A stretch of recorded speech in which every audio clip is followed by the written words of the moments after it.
Okay, so it's my second night alone in the Sahara. My fire going, and the dromedars came to visit me. Those are camels. Twice. I've been in the desert for I think 8 days now. Um, it gets really, really hot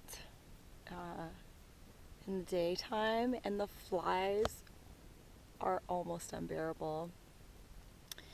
Um, Today was really interesting. It was my second day alone, so we get 3 days, 3 nights completely alone.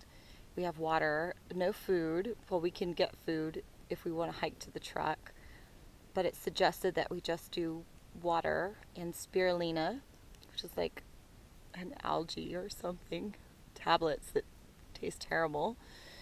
Um, so I've been trying to do that. I brought some almonds and some dates with me and some cookies, but they're all gone now. They were gone yesterday, last night.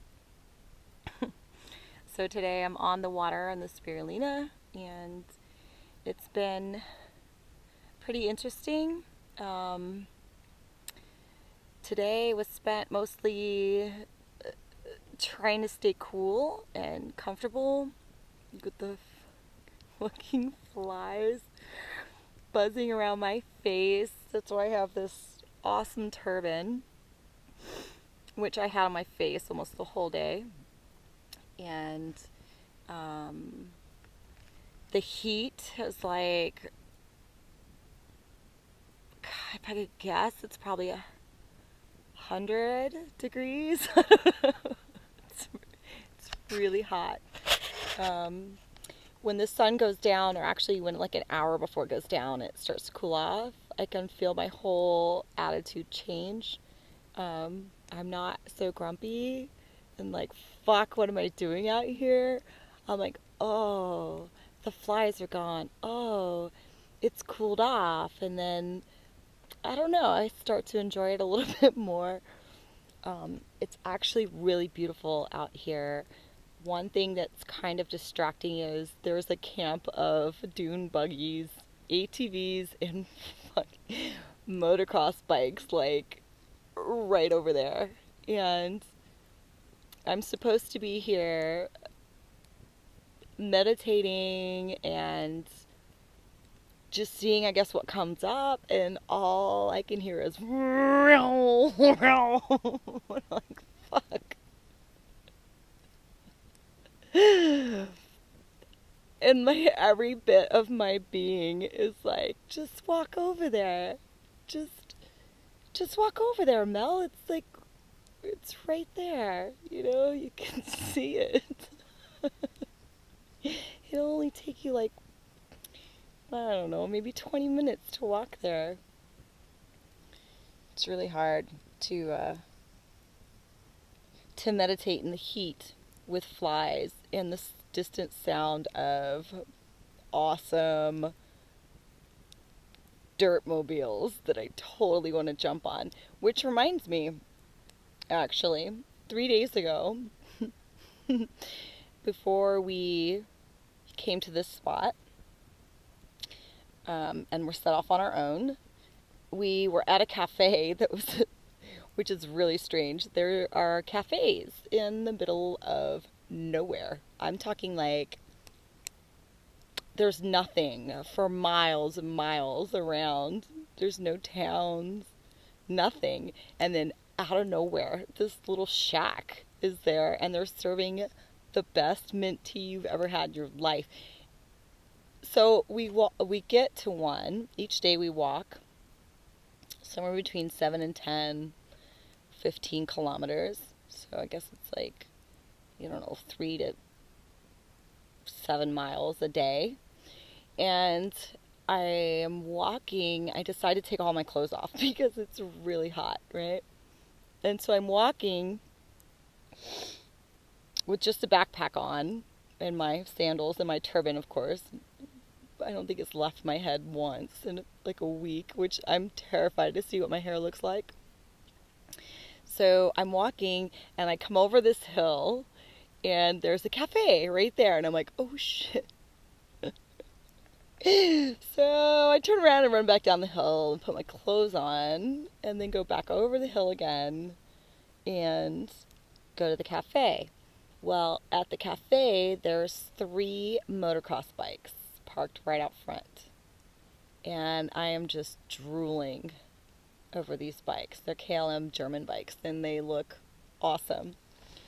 So I'm staring at these bikes and I'm taking pictures of them and I'm daydreaming about stealing one and just going and jumping one dune, just one, you know. And the people walk out of the cafe and it's like this German couple and then a Tunisian guy who speaks French.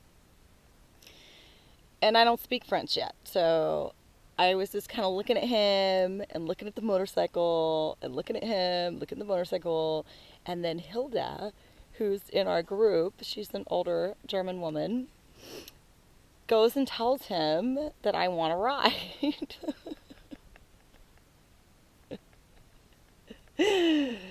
So he's like, okay. So I jump on the back of this motocross bike and we take off like a bat out of hell. We go flying down the street. I'm screaming and it's amazing and the wind feels so good after like a freaking 10-kilometer hike in the hot sun. Even with my clothes off, it was still really hot and it just feels amazing. And then we get pretty far away and then he pulls the bike over and he like pulls me to him. And I'm like, hey man, what's the big idea? And then he takes a step back and he pulls his pants down.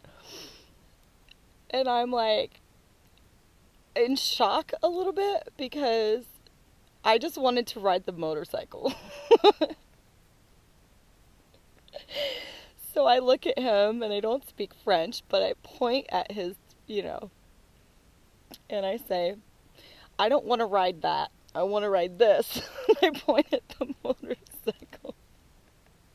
And he says, oh, pardon. And pulls his pants up. And then we get back on the motorcycle and we do this incredible ride back. It was confusing, exhilarating, and funny, humorous, like all at the same time. I still don't know what to think about it. That was very bold. I mean, I guess I'm the kind of person who, when I see something I want, I go for it, but I'm not quite that bold yet. So I'm going to tend to my fire now and do some midnight poi and laugh about the last 8 days wandering through the desert. And maybe I'll have something else to say later. Okay. Good night. So I wake up this morning and again the dromedars are here visiting me. Here's one. And there's the other one. And I'm thinking that Marbrook, the dromedar's owners, has sent them to protect me or something because they just keep hanging out.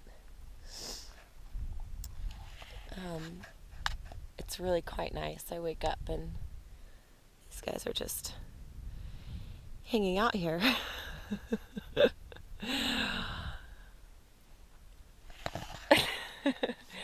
So I'm going to give them some water. So I make some water in the bowl. My bowl for my soup.